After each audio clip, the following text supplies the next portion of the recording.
네, 오늘 말씀은 이제 많이 아시는 말씀이에요. 나사로가 이제 무덤에서 죽은 나사로가 살아난 아이들 찬양에도 있죠. 이제 그 내용입니다. 성경에는 굉장히 많은 이런 기다림에 관련된 이야기가 나옵니다. 오늘 읽은 이 나사로 이야기 중에서 어느 부분이 기다림일까요? 기다림이 나옵니다. 예. 저는 사실은 이번 주에 이제 그 사도행전 말씀을 가지고 말씀을 전하려고 이제 준비를 하고 있었는데 기다림, 그러니까 약속하고 기다리고 하는 게 사실은 이제 사랑의 테마잖아요, 그렇죠? 요즘은 다 핸드폰이 있어서 예전처럼 그렇게 막 기다리지 않고 그렇지만 다 그렇게 약속하고 또 기다려 보시고 하셨죠. 그런데 다 핸드폰 없어도 너무 잘 만났잖아요, 그죠? 종로 거기 그럼 이제 다 만났잖아요, 옛날에. 그게 사랑의 테마이기도 하고 우리와 예수님과의 정말 끊임없는 것을 이야기해주는 또 테마입니다. 기다림이라는 것이. 그래서 그 기다림에 대해서 그런 것을 좀 더 묵상하게 되는 일들이 있었어요. 누구랑 만나기로 했는데 만나지 못한 거예요. 그런데 분명히 내가 올 텐데 기다려주지 않은 그런 상대방에 대해서 이렇게 묵상하면서 처음에는 상대방한테 화가 났지만 조금 지나면서 하나님의 마음이 생각이 났어요. 근데 저는 이제 사실 이게 이제 저희 막내 이야기인데 어제 눈이 많이 왔잖아요, 그렇죠? 눈이 많이 와가지고 막 제2자유로는 엄청 얼어서 막 1km, 2km 가는데 3시간 막 이렇게 걸리고 그랬다고 그래요. 근데 저희 아이가 이제 졸업여행을 갔거든요. 그래서 어젯밤에 11시 넘어서 이제 도착하는 이제 그건데 저희 아이 학교랑 저희 집이랑 되게 가까워요. 걸어서 5분밖에 안 걸려요. 그래서 이틀 동안 얘가 집을 비웠고 그리고 저는 너무 기쁜 마음으로 이제 중무장을 하고 나갔어요. 근데 길이 미끄러우니까 우린 넘어지면 안 되잖아요. 뼈가 안 붙으니까 천천히 갔는데 차가 일찍 도착한 거예요, 생각보다. 근데 아이가 없는 거예요. 전화도 안 받고 그 전에 제가 막 문자하고 그랬는데 없는 거예요. 그래서 나중에 이제 얘가 전화가 왔는데 엄마 너 저 집에 벌써 왔어요? 그래서 내가 너 데리러 갈 건데 근데 이제 다른 친구 엄마가 얘야 엄마 안 오셨니? 타! 이래갖고 이렇게 데려다 주셨다는 거예요. 근데 저는 마중도 마중이지만 사실은 이제 교통 때문에 힘들으셨던 분들한테 너무 미안하지만 눈이 많이 왔잖아요. 그래서 아이와 그 눈 덮인 길을 손을 잡고 걷고 오고 싶었어요. 그게 이제 저의 마음이었는데 아이가 없는 거예요. 그래서 너 왜 다른 사람 차 탔어? 막 이러면서 막 화를 냈지만 사실은 그거에 대한 실망이었는데 그때 문득 하나님 마음이 생각이 났어요. 그러니까 하나님도 우리와 늘 만나고 싶어 하시고 이제 저는 이제 죄인인 엄마니까 화를 내고 분노하지만 하나님은 그 분노로 우리를 대하지 않잖아요. 늘 기다리시고 사실은 만남의 목적도 있지만 우리와 함께 대화하고 막 이렇게 뭐 군밤이 없죠. 요즘은 그 붕어빵도 먹고 막 어떠한 그런 과정을 하나님도 우리랑 하고 싶은데 우리는 그냥 이제 판단을 잘 못하고 빨리 가야지 그리고 이제 확 와버리는 거죠. 그래서 이제 대림절 기간이기도 하고 그런 예수님과의 만남, 하나님과의 만남에 대해서 많이 생각을 했습니다. 그래서 이 부분을 어느 말씀으로 함께 나누면 좋을까? 근데 그 성경에는 굉장히 기다림에 대한 이야기들이 많이 있어요. 뭐 아브라함과 사라가 자녀를 기다린 이야기, 대림절 말씀이 아니더라도 그리고 또 대림절 말씀 중에는 뭐 스가랴와 엘리사벳이 또 요한을 잉태하면서 그 기다리는 그런 이야기들, 또 특별히 말라기와 신약 사이에 사람들이 다 그리스도를 기다리죠. 선지자도 없고 천사도 오지 않았고 사람만 기다린 것이 아니라 하나님도 이제 우리를 기다리시는 계속된 그런 사랑의 관계 안에서 약속하고 만나기로 하지만 만나지 못하는 어떤 이제 그런 이야기들이 가득합니다. 오늘 읽은 이 말씀은 제가 기억이 나요. 이 죽은 나사로가 살아난 이야기 중에서 저는 예수님께서 이제 다 읽으셔서 아시겠지만 예수님이 마리아와 마르다와 그리고 나사로를 사랑하셨다라고 분명히 이야기를 하고 있어요. 그런데 이때 나사로가 병이 든 거예요.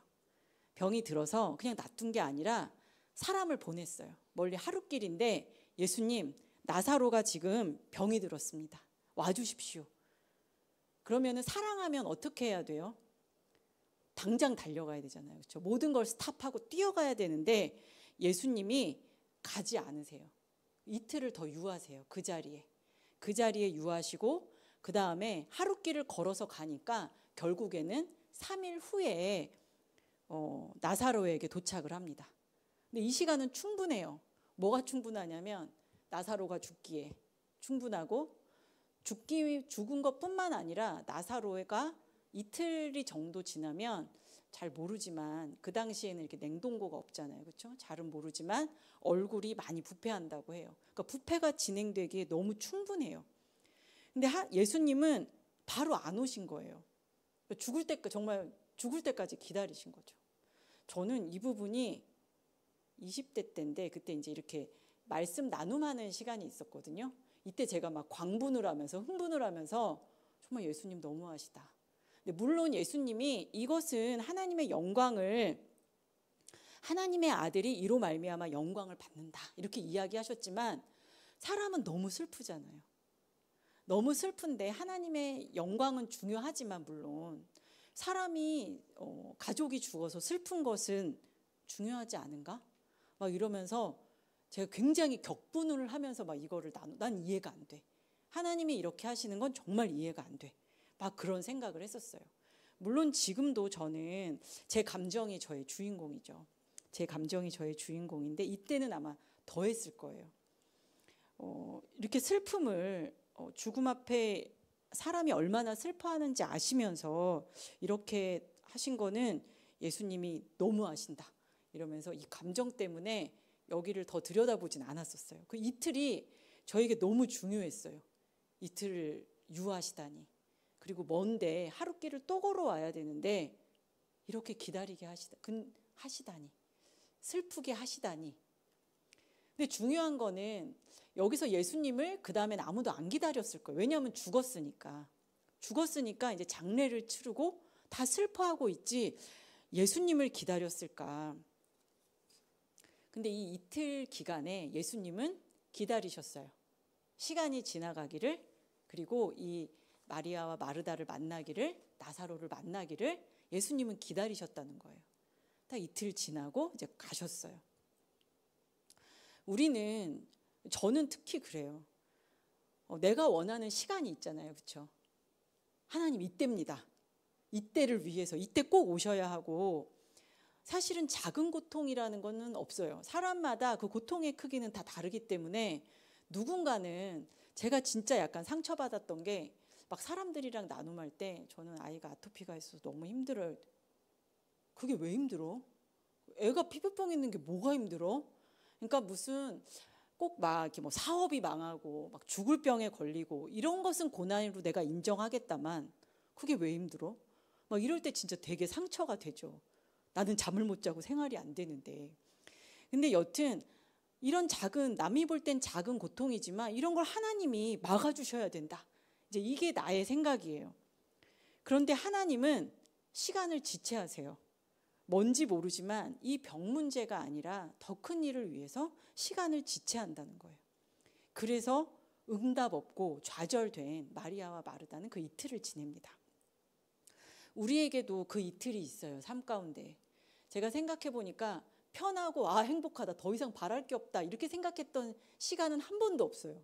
내가 20대 때 왜 그걸 가지고 광분했나 생각해 봤더니 20대 때는 20대 때 나름대로의 고난이 있어요. 늘 그때는 막 나이 먹기를 기다리신 적 없으세요? 나이 먹으면 이게 다 해결이 될 것 같은 거예요. 그래서 꿈이 권사님이었어요. 진짜. 아, 권사님이 돼야겠다. 권사님이 되면 저렇게 화평한 얼굴로 아이들 우리 어디 가요 이러면은 따라오셔서 막 그 감자 삶아주시고 수박 잘라주시고 옥수수 삶아주시고, 아, 저렇게 돼야겠다. 근데 그 이제 사실은 제가 권사님 나이가 넘잖아요. 우리 교회 권사님들은 저보다 어리잖아요. 근데 그게 그렇지 않더라고요. 그때의 고난이 지금도 있고 그대로. 물론 모양은 다르지만 그 이틀은 우리에게 계속 있습니다. 그리고 지금도 나에게는 크던 작던 고난이고 하나님은 계속 지체하시는 것 같은 거예요. 그리고 이제 예수님이 오셨죠. 그러니까 마르다가 예수님이 여기 계셨다면 오빠가 죽지 않았을 거예요. 이렇게 이야기해요. 근데 이 말은 너무 합리적이잖아요. 그렇죠? 예수님은 분명히 고쳐주셨을 거예요. 안수해서 고쳐주셨을 거예요. 그러니까 죽음을 막아주셨을 거고. 그래서 우리가 예수님을 기다리는 이유는 뭐냐면 우리의 고난을 피하기 위해서. 주님이 여기 계셨다면 나는 이 고난을 당하지 않았을 거예요.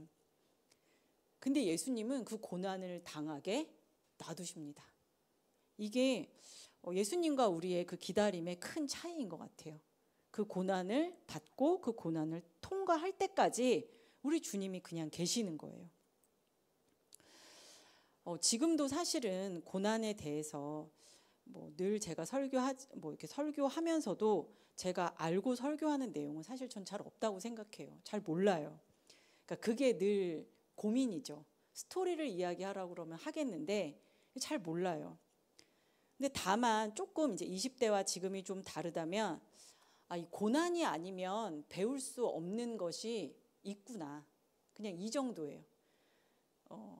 하나님이 내 기도를 응답하지 않으셔야만 되는, 그래야지 내가 배울 수 있는 것이 분명히 있구나. 지금은 그런 생각을 해요. 로마서 5장에 보면 이런 말씀이 있죠. 다 아시는 말씀인데 우리가 환난을 기뻐한대요. 사도 바울이. 기뻐할 것까지는 없잖아요. 그렇죠? 받아들이겠지만 우리가 기뻐하는데 환난을 당하면 우리가 인내심을 갖게 된대요. 이거는 인내심을 기뻐서 갖기보다는 이제 기다릴 수밖에 없는 거죠. 우리 입장에서는. 인내하게 되고 이 기다림 가운데에 연단된 인격을 가지게 된대요. 그리고 이 연단된 인격을 소망을 낳는다. 그래서 전 이게 너무 이상했어요. 어떻게 고난을 당하는 것까지도 알겠고 인내를 하는 것도 알겠는데 고난을 당한 다음에 어떻게 우리에게 소망이 있는가. 보통 고난을 당하면 좀 사람이 고난 당한 사람이 소망이 넘치는 것을 보셨나요? 보실 수도 있어요. 우리는 그렇게 해야 되는데 고난 후에는 사람들이 절망하거나 무기력에 빠지는 경우가 사실 훨씬 더 많아요. 이것이 이제 우리의 힘듦이죠. 소망을 가져야 되는데 오히려 그것 때문에 절망하게 될 수도 있기 때문에 그것이 이제 우리의 어려움입니다. 그러면 그 다음에 하나님은 이 소망은 우리를 실망시키지 않는 소망이라는 거예요. 실망시키지 않는 소망. 이 말씀은 너무 귀하죠. 그래서 이제 우리가 이 말씀을 좀 보겠는데 우리가 이제 기다려요. 환난을 당하고 고난을 당해서 우리가 주님을 기다려요. 그러면 그 기다린다는 건 어떻게 하는 걸까요? 어떻게 기다리면 되죠? 그냥 이렇게 기다릴 수 있잖아요. 이렇게. 그리고 안 오면 확 가버리잖아요. 저희 딸처럼 안 오겠구나. 우리가 여기서 주님이, 그러니까 우리는 나사로가 죽은 후에는 예수님을 아마 안 기다렸을 수도 있어요. 벌써 이렇게 끝나버렸기 때문에 우리 생각에. 그래서 기다리는데 이걸 어떻게 기다리느냐. 그리고 예수님이 분명히 이틀 있다 오셨다고 하는데 우리가 예수님 생각을 이틀 동안 과연 풀로 할 것인가. 아마 예수님을 잊어버릴 수도 있어요. 그러니까 내가 생각하는 그 응답이 아니면 그것을 포기해버리는 것. 이것은 굉장히 수동적인, 그러니까 기다림이라고도 할 수 없을 수도 있어요. 포기해버리는 거예요. 그러니까 사실 이것은 약간 많은 사람이 겪는, 난 불신앙까지라고 말하고 싶진 않지만 그 부분에 대해서 그냥 무력감을 느끼고 포기해버리는 이제 그런 일들이 있어요. 근데 이런 기다림도 있고요. 또 능동적인 기다림이 있대요. 기다릴 때 만약에 우리가 누구를 기다려요. 근데 안 와요. 그럼 지금은 사실은 핸드폰으로 연락할 수 있잖아요. 그렇죠? 근데 핸드폰을 안 받아요. 그러면 그 옆에 있는 사람을 찾아내서라도 전화를 할 수 있어요. 계속 만나도록 우리가 끊임없이 어떠한 방법을 계속 생각을 해내는 거예요. 그 사람과 만나도록. 근데 그것이 바로 그 소통을 놓지 않는 거예요. 하나님이 지금 오시지 않는 것 같고 기다림이 지체되는데 그렇더라도 하나님과의 관계의 끈을 놓지 않는 것. 이 기도가 응답이 되지 않는 것 같은데 계속 기도의 자리에 나오는 거예요. 그것은 참 어렵죠. 저 같아도 그 기도는 이제 그냥 그만둘 것 같아요. 그리고 이제 인간적인 방법을 찾아볼 텐데 저는 그래서 욥이 너무 대단하다고 생각해요. 욥은 사람들이 계속 말하고 뭐 이렇게 하지만 아니다. 하나님을 만나야 된다. 이건 내 죄 때문이 아니다. 이러면서 포기하지 않아요. 하나님 만나기를 포기를 하지 않아요.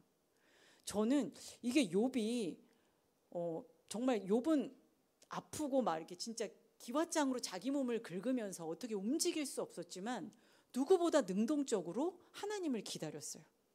그러니까 우리가 예수님을 기다린다는 건 기도하지 않아도 하나님은 나의 이런 걸 다 아시니까 다 아셔.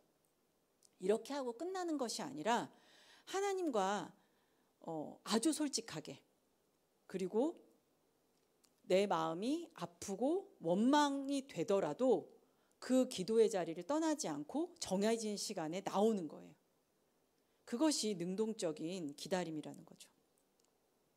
욥은 끝까지 자기의 우리가 하는 자기 합리화 있잖아요. 자기 합리화여도 그걸 놓지 않았어요. 하나님께 계속 나갔어요. 우리가 누군가를 기다리고 정말 만나고 싶다면 우리는 그가 올 때까지 기다리고 전화하고 막 난리가 날 거예요. 근데 하나님과의 관계도 분명히 마찬가지라는 거죠. 그리고 어떠한 고난이 왔을 때 욥의 친구들이 그렇게 했어요. 네가 벌 받았다. 회개해라. 이거 운명론적인 이야기를 막 했어요.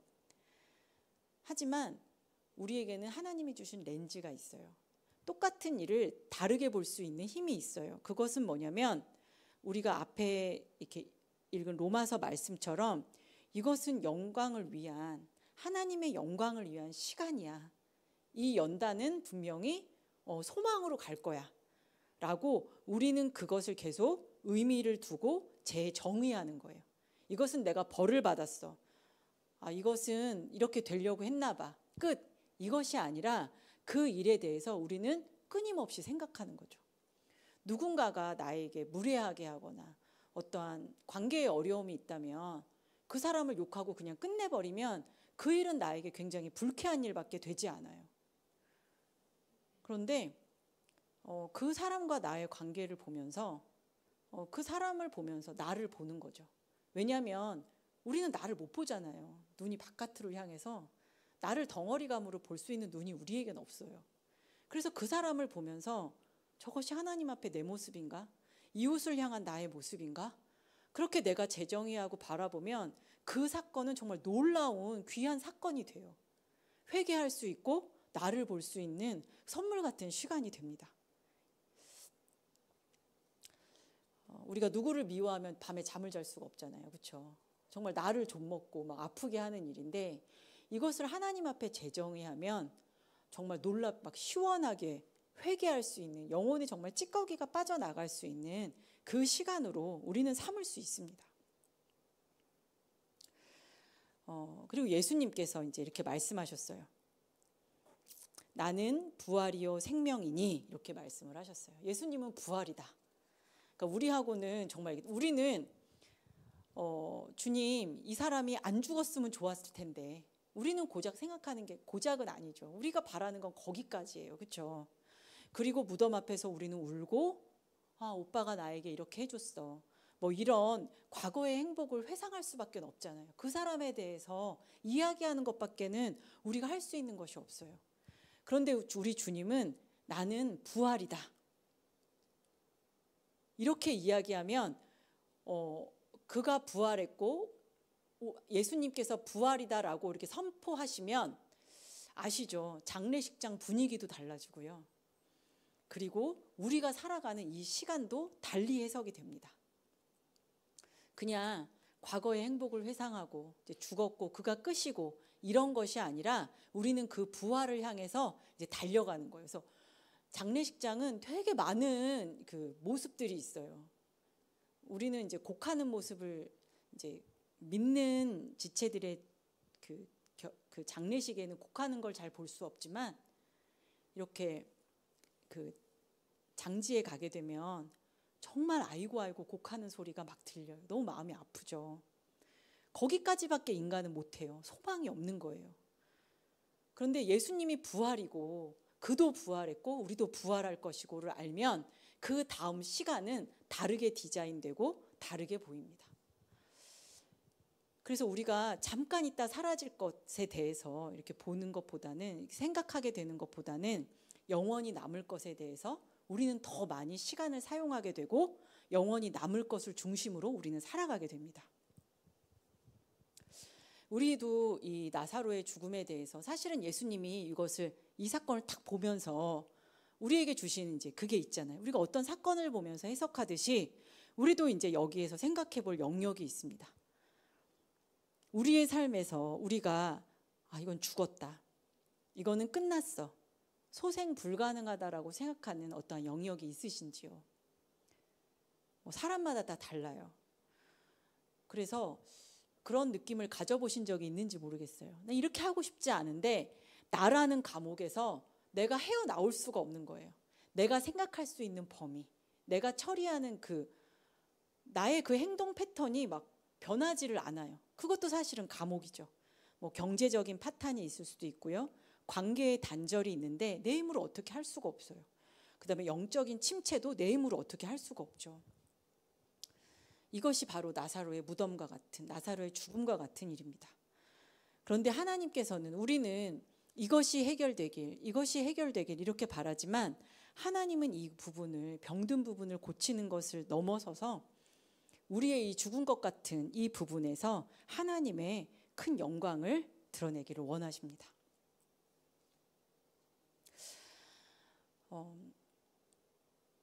우리의 삶 가운데는 하나님의 침묵을 경험한 적이 없다라고 하는 사람은 아마 없을 거예요. 지금도 하나님의 침묵을 경험하실 수도 있고 꼭 그 침묵 때문에 하나님이 날 잊으셨나?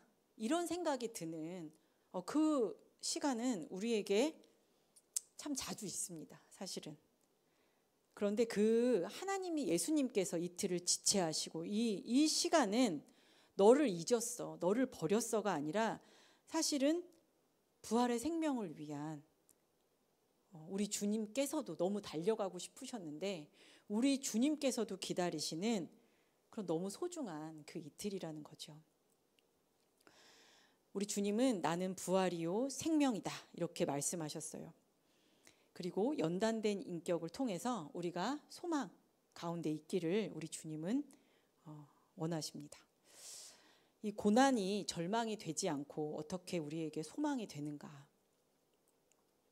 근데 이 뒷부분에 보면은요, 이 소망은 우리를 이제 실망시키지 않아요. 왜냐하면 이게 사람에게서 난 것이 아니기 때문이에요. 우리 주님의 그 고난을, 그 시간을 우리 주님과 통과하고 그리고 인내를 배우고 우리가 그 성품을 가지고 소망을 품을 때 그 주체가 누구냐면 그분이 바로 성령님이라는 거예요. 성령님이 우리와 함께 계셔서 성령을 통해서 그의 사랑을 우리 마음에 부어주셨다는 거예요. 그래서 제가 종말론 이야기할 때 이야기했는데 성령님이 우리에게 계신다라는 거는요 보증이에요. 계약금. 어떤 계약금? 부활할 몸을 입을 우리가 예수님과 같은 부활의 첫 열매이신 예수님과 같은 몸을 입을 그것에 대한 보증금이야. 그 보증금을 주었다는 건 다 주겠다는 거잖아요. 나머지를. 그럼 하나님이 안 주시는 게 아니죠. 그래서 우리에게는 그 소망이 있다는 거예요. 이 소망은 우리를 실망시키지 않아요. 미래의 상속, 하나님 나라를 상속받고 예수님과 같은 몸으로 그 몸이 될, 영광의 몸이 될 그 보증을 우리는 받았고, 그래서 우리는 기뻐합니다. 우리가 겪는 여러 가지 고난이 있어요. 어떤 게 가장 힘드세요? 우린 참 불확실성 때문에 힘들어요. 지금은 돈이 있을 수 있지만 이것이 보장되지 않을 수 있고, 그리고 취업과 실직의 불안정. 그래서 사람들이 늘 미래를 예측하고 싶어 해요. 근데 막 그러잖아요. 요즘엔 신입생이라고 그러나? 신입 직원을 어쨌든 뽑지 않아. 경력직만 뽑아. 왜냐하면 신입 직원들이 할 일을 막 AI가 대처해. 막 이런 말들. 그러니까 어떻게 될지 우리는 잘 몰라요. 그래서 미래에 대한 불확실이 있기 때문에 사람들은 정말 영끌을 해서 집을 사기도 하고. 근데 그게 다 내 마음대로 되지 않고. 그래서 이렇게 막 과도한 경쟁, 그다음에 이렇게 우리가 뭘 해내야 된다는 이 압박감 때문에 사실은 지금처럼 번아웃이 많은 시절이 없다고 합니다. 그리고 또 사실은 근원적인 우리는 외로움을 가지고 살아가죠. 노인들의 가장 힘든 부분은 경제적인 어려움도 분명히 있을 거예요. 근데 가장 중요한 건 이제 외로움이죠. 고립되고 외롭고. 그리고 이제 가정도 그렇고요. 그다음에 정서적인 영혼과 정신을 짓누르는 잠을 못 잔다든지 이런 것들은 이제 너무나 흔한 현대 병이 되었습니다. 그리고 영적으로 우리도 또 이제 그런 것들이 있어요. 의미를 상실하는 것. 하나님을 믿는데 하나님이 침묵하시거나 아니면 영적인 무기력, 그다음에 존재론적인 불안이 해결되지 않고 의미를 계속 찾지 못하는 거예요.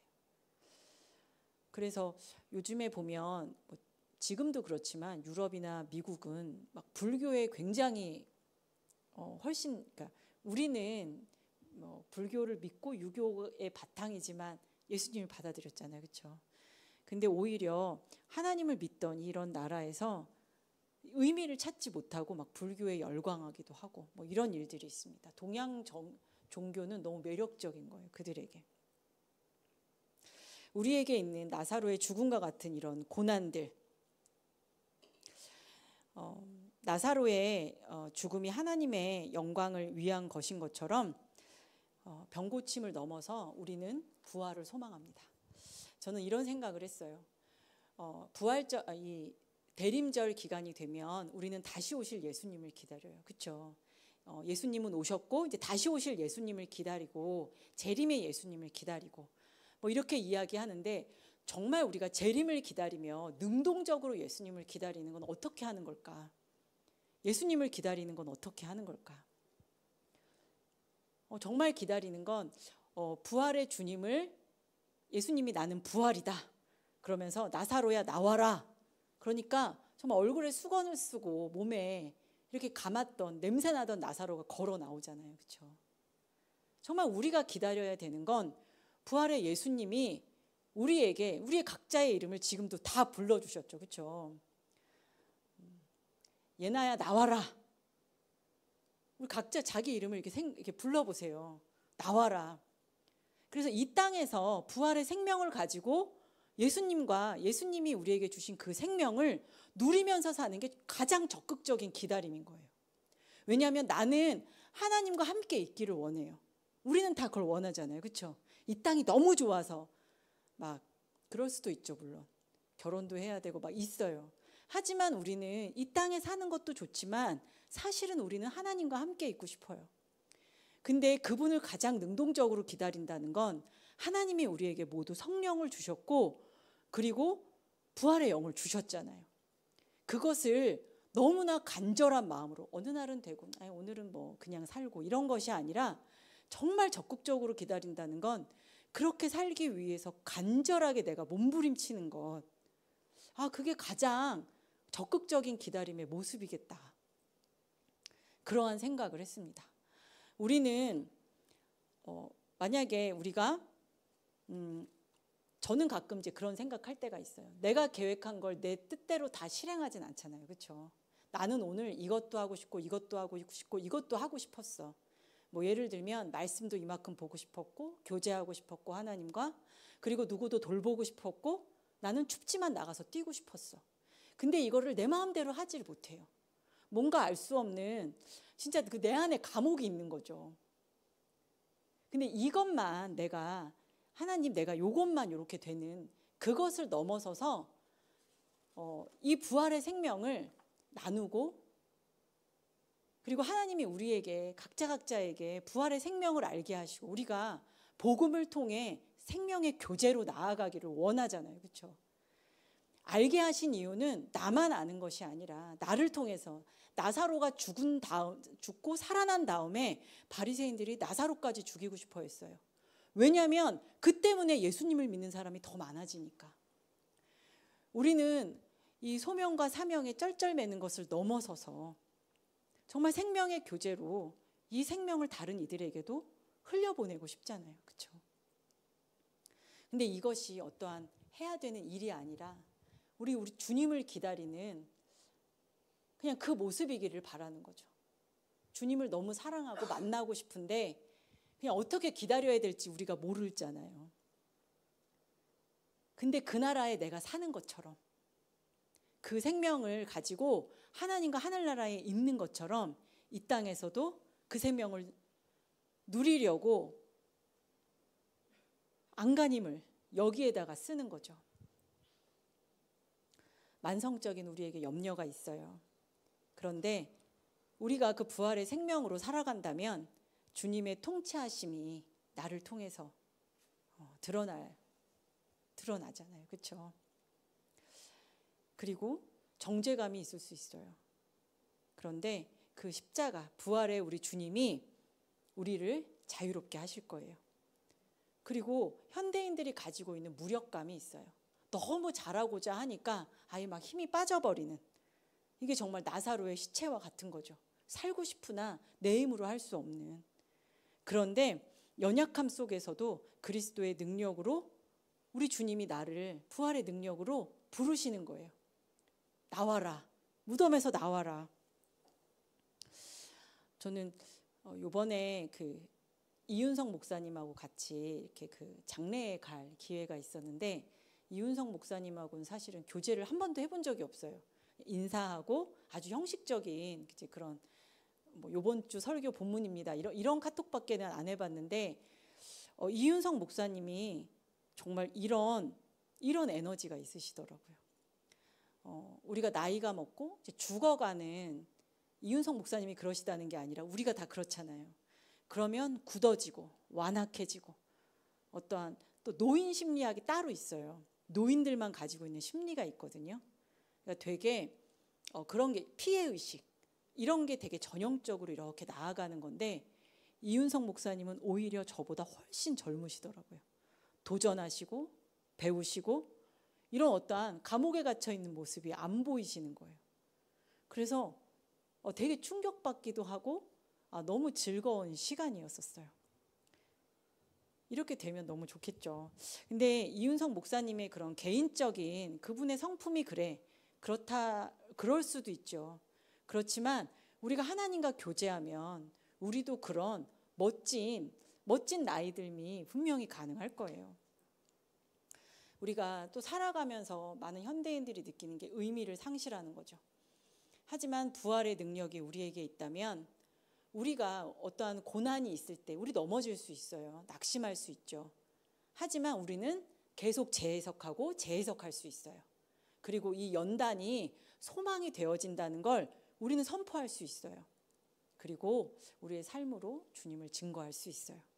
그렇게 되기를 정말 대림절 기간에 우리 주님이 우리 이름을 모두 불러주시고 나와라. 그걸 너무너무 고대해요. 정말 기다려요. 사람들은 고침을 기대했지만 우리 주님은 부활을 준비하셨어요. 우리는 작은 소망 있잖아요. 막 이거 해주세요. 애들가 공부 잘하게 해주세요. 이거를 넘어서는 것을 우리 주님은 준비하세요. 우리는 병이 고침받기를 원했지만 주님은 새 생명을 준비하셨고, 우리는 이 지금 현재에 그리고 과거에 매달려 있지만 우리 주님은 영혼을 준비하십니다. 세상은 조용했고 400년 동안 예언자도 없었던 그런 그 시기에 우리 주님은 오셔서 우리 모두에게 이 땅에서 예수의 생명, 부활 생명으로 사는 것을 가르쳐 주셨고, 우리가 예수님을 기다리면서 절대 포기하지 않기를, 그 능동적인 기다림을 포기하지 않기를, 그분 오실 때까지 우리가 정말 그분 만나기를 너무나 애쓰고 힘쓰며 살기를